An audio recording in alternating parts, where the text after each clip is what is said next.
Hi everyone, Belinda here from lit.happensse. Today I'm going to take you through this video on how to organize, plan, and effectively implement reading to write learning. So remember that reading to write is the first topic.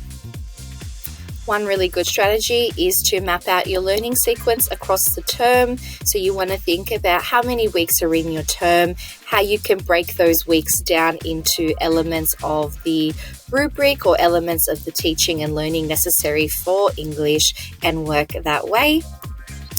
So what I would do in that first week, I'd start focusing on the rubric here,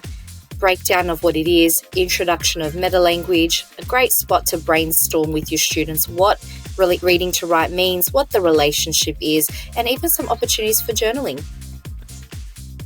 Then the second and third week, you want to take them through some text and use this as an opportunity to check out your students' skills. This could be wide reading that you set them, or perhaps related text that you are looking at to get a sense of their analysis skills and their interpretation skills.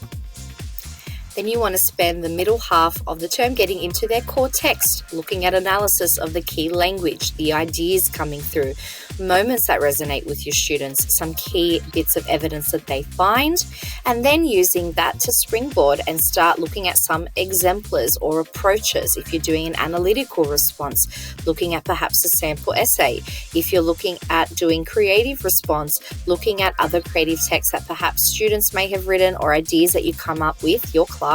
in terms of how to springboard creatively and represent that idea in a new context. Then you want to give ample time in the last few weeks of the term to not only be able to workshop and allow for brainstorm and drafting to occur either as a whole class or in individual spaces, but then you want to give yourself time to adapt to the assessment and work on any skills and bridge any things that are needed in terms of what your students need to successfully complete the task.